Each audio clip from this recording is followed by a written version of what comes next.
अभिनेता रणबीर कपूरचा खूपच चर्चेत असलेला चित्रपट ॲनिमल हा 1 डिसेंबर रोजी चित्रपटगृहात प्रदर्शित झाला आहे. हा चित्रपट पाहण्याआधी तुम्हाला एक गोष्ट माहीत असणे आवश्यक आहे की हा चित्रपट संदीप रेड्डी वांगा यांनी दिग्दर्शित केलाय. याआधी त्यांनी अर्जुन रेड्डी आणि कबीर सिंग हे 2 सुपरहिट चित्रपट बनवले होते आणि जर तुम्ही त्यापैकी एकही पाहिला असेल तर दिग्दर्शक संदीप रेड्डी वांगा यांनी आतापर्यंत कोणत्या प्रकारचे चित्रपट बनवले आहेत याची तुम्हाला कल्पना असेल आणि त्यावरूनच आता तुम्ही देखील अंदाज लावू शकता की ॲनिमल हा चित्रपट कसा असेल. दिग्दर्शक संदीप रेड्डी वांगा यांचा मागील चित्रपट कबीर सिंग बद्दल खूप वाद झाला होता. लोकांनी या चित्रपटाला खूप हिंसक म्हटले होते. तेव्हा दिग्दर्शक संदीप रेड्डी वांगा म्हणाले होते की जर लोकांना कबीर सिंग हिंसक वाटला असेल तर मी त्यांना पुढच्या चित्रपटात दाखवेन की हिंसा काय असते. हे संदीप रेड्डी वांगा यांचे शब्द होते आणि आता त्यांनी ते खरं करून दाखवलंय. दिग्दर्शक संदीप रेड्डी वांगा यांनी ॲनिमल या चित्रपटात हिंसाचाराची पातळी खूप वरच्या पातळीवर नेऊन ठेवली आहे. जर तुम्ही ॲनिमल या चित्रपटातील कोणत्याही पात्राची मूल्ये आणि नैतिकता शोधण्याचा प्रयत्न करत असाल तर ते करू नका. हा चित्रपट कोणते पात्र योग्य आणि कोणते चुकीचे यावर नाहीच. या चित्रपटाच्या नावावरूनच तुम्हाला कळेल की हा चित्रपट माणसाच्या आतला हिंसक प्राणी दाखवतो. प्रत्येक माणसाच्या आत एक हिंसक प्राणी असतो अशी एक म्हण आहे. तसाच हा चित्रपट तुमच्या आतल्या प्राण्याला जाग करण्याचा प्रयत्न करतो. पडद्यावर सुरू असलेला रक्तपात अनेकांना आवडेल आणि ते बघून अनेकजण थिएटरमध्ये टाळ्या शिट्ट्या सुद्धा वाजवतील, परंतु त्या पात्रासाठी तुमच्या हृदयात भावना जोडल्या जाणार नाही असा हा हिंसक चित्रपट आहे. म्हणजे हा चित्रपट बघताना तुम्हालाही वाटेल की हो, आता या पात्रासोबत चुकीचं घडलंय, तर तो बदला घेण्यासाठी आत्ता भयंकर युद्ध करेल, फायटिंग सीन्स दिसतील, जबरदस्त ॲक्शन बघायला मिळेल, वगैरे वगैरे. पण असं काही या चित्रपटात घडत नाहीये. त्यामुळे हा चित्रपट बघताना जास्त विचार करू नका, कारण या चित्रपटात फारशी ॲक्शन नाही. काही ठिकाणी ॲक्शन आहे आणि बाकी ड्रामा अधिक आहे. पण यामुळे तुमची चित्रपटातील आवड कमी होत नाही. खरं तर या चित्रपटाच्या कहाणीचा आनंद घ्या, कारण रणबीरचा अभिनय, संवाद आणि चांगली कथा हे सर्व बघायला छान आहे. पण काही त्रुटीही दिसत आहेत ज्या सुधारता आल्या असत्या. आज आपण याबद्दल देखील बोलूया. ॲनिमल चित्रपटाची संपूर्ण कथा मुळात रणबीर कपूरच्या विजय या व्यक्तिरेखेवर आधारित आहे. रणबीर कपूरचे पात्र ज्याचे नाव खरं तर ॲनिमलच आहे असंच तुम्ही समजू शकता, कारण त्याचे वडील बलबीर सिंग यांच्यावरचे इतके प्रेम आहे की तो त्यांच्यावरच्या या प्रेमापोटी कोणत्याही थराला जाऊ शकतो. त्यांना जर काही तर संपूर्ण जग जाळून टाकण्याची भाषा तो करत असतो. एका सीनमध्ये गोल्फ खेळताना त्याच्या वडिलांना कोणीतरी गोळ्या घालून मारण्याचा प्रयत्न करतात, तेव्हा आपल्याला असं वाटतं आता रणबीर येईल, भयंकर युद्ध होईल, तुफान राडे घालेल, एकेका शत्रूला शोधून काढेल आणि बदला घेईल, असं आपल्याला वाटतं. पण चित्रपटात तसं काही घडत नाही.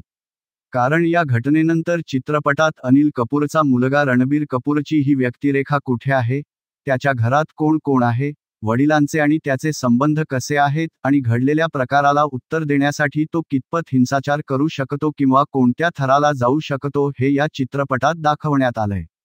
त्यासोबतच त्याच्या वडिलांवरच्या या प्रेमाच्या प्रमाणात त्याची पत्नी रश्मिका मंदान्नाची ही व्यक्तिरेखा कुठे आहे, त्याची मुले कुठे आहेत, हे सर्व आपल्यासमोर आणलं जातं. चित्रपटात रणबीर कपूरच्या या व्यक्तिरेखेच्या या सर्व छटा दाखवल्यानंतर मग जणू चित्रपटच त्याला प्रश्न विचारतो की आता सांग तू तुझ्या बापाचा बदला घ्यायला काय करू शकतो. मग याचे उत्तरही अगदी सोपं आहे, ते म्हणजे हिंसा. हीच या चित्रपटाची मूळ कथा आहे, जी अतिहिंसा, तर्कहीन प्रेम, सनकी मानसिकता आणि प्रचंड स्त्री विरोधातून दाखवली आहे. याचाच अर्थ या चित्रपटातील सर्वच पुरुष पात्रांच्या आयुष्यात ते स्त्रीला फार काही महत्त्वाचे स्थान देत नाही. सर्व पात्रे त्यांचा राग त्यांच्या पत्नींवरच काढताना दिसतात आणि त्यांना तेवढं महत्त्वही नाही. म्हणजेच हा संपूर्णपणे पुरुष मानसिकतेतून बनलेला चित्रपट आहे.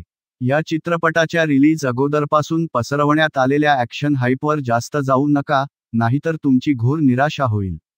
अगोदर या चित्रपटाचा टीझर आणि ट्रेलर पाहिल्यानंतर तुम्हाला एक दमदार ॲक्शन चित्रपट पाहायला मिळेल असे वाटले असेल, पण तसं नाहीये. यात ॲक्शन खूपच कमी आणि ड्रामा खूप जादा आहे. या चित्रपटाबाबत एका मुलाखतीत असंही म्हटलं होतं की या चित्रपटात तुम्हाला जेमतेम फक्त अर्धा तास ॲक्शन पाहायला मिळेल आणि उरलेले 2 तास 40 मिनिटे ही कथा असेल. या चित्रपटाचा एकूण कालावधी 3 तास 20 मिनिटांचा आहे. यात पहिला मोठा ॲक्शन सिक्वेन्स मध्यंतराच्या अगदी आधी आणि दुसरा ॲक्शन चित्रपट संपण्यापूर्वी दिसेल. मला हा चित्रपट त्याच्या दुसऱ्या हाफपेक्षा पहिल्या हाफपर्यंत चांगला वाटला. या चित्रपटाचे संवाद चांगले आहेत. ड्रामा चालू असताना अनेक चढ-उतारांत हा चित्रपट अनेक वेळा भूतकाळात जात राहतो आणि मग पुढे काही छोटासे ॲक्शन सिक्वेन्स येतात. पण ॲक्शन हा या चित्रपटाचा मजबूत घटक नाही. चित्रपटात ॲक्शन कमी असली तरी आपल्याला अगोदरपासून ज्या अपेक्षा होत्या त्या पूर्ण होत नाहीत. कारण ट्रेलरमध्ये बॉबी देओलची व्यक्तिरेखा ज्या पद्धतीने छोट्या भूमिकेत दाखवण्यात आली आहे, तीच गोष्ट चित्रपटातही आहे. याचा अर्थ असा की बॉबी देओलच्या व्यक्तिरेखेबद्दल आधीच जी हाईप तयार करण्यात आली होती ती खरी नाही. या चित्रपटात तुम्ही बॉबी देओलला फक्त कॅमिओ रोल म्हणू शकता. एक प्रकारे तुम्ही असेही म्हणू शकता की लॉर्ड बॉबीच्या व्यक्तिरेखेसोबत खूप मोठा धोका झाला आहे. ट्रेलर बघितल्यानंतर सर्वांना असं वाटलं होतं की या चित्रपटात बॉबी देओल हा एका खतरनाक विलनच्या भूमिकेत असेल, किंवा प्रेक्षकांना रणबीर विरुद्ध बॉबी अशी टफ फाईट बघायला मिळेल. पण चित्रपटात तसं काही दिसलं नाही. टीझर आणि ट्रेलरमध्येही बॉबी देओलची भूमिका आपल्याला फारशी दाखवण्यात आली नव्हती. त्याप्रमाणे चित्रपटातही बॉबीचे जेमतेम 3-4 सीन दाखवण्यात आले. पण मला वाटतं की बॉबी देओलचं पात्र जास्त दाखवायला हवं होतं. हायपमुळे ही एक मोठी संधी असू शकली असती, आणि यामुळे दुसऱ्या हाफमध्ये चित्रपट बघायला अजून जास्त मज्जा आली असती. या चित्रपटात खूप हिंसाचार आणि रक्तपात तर आहेतच, पण त्यासोबतच अनेक किसिंग सीन आहेत, आणि अनेक सीनमध्ये तर सेक्सबद्दल चर्चा होत आहेत आणि त्यातील एका पात्राचा पूर्ण न्यूड सीन सुद्धा आहे. त्यामुळे एकाच चित्रपटात बरंच काही दाखवण्याचा प्रयत्न दिग्दर्शक संदीप रेड्डी वांगा यांनी केला आहे. तो कदाचित काहींना आवडेल किंवा काहींना आवडणार नाही. कमी ॲक्शन असूनही हा चित्रपट तुम्हाला फारसा निराश करणार नाही कारण नैतिकतेचा विचार केला नाही तर स्टोरी चांगली आहे. रणबीर कपूरचा अभिनय अप्रतिम आहे, पण बॉबी देओलचा अधिक चांगला वापर करता आला असता असं सतत वाटतं. आणि ॲक्शन अपेक्षेप्रमाणे दाखवली नाही, या काही नक्कीच या चित्रपटाची कमतरता आहे. संगीताबद्दल बोलायचे झाले तर या चित्रपटातील ट्रॅक पडद्यावर अगदी उजवा आहे. विशेषतः जर आपण पार्श्वसंगीताबद्दल बोललो तर ते माणसातला हिंसक प्राणी बाहेर आणण्यात हे संगीत मोठी भूमिका बजावते. आणि ते ऐकायला खूप छान वाटतं. एकूणच हा एक मनोरंजक चित्रपट आहे. पण एकदा हा चित्रपट बघितल्यानंतर पुन्हा पाहण्याची इच्छा होत नाही.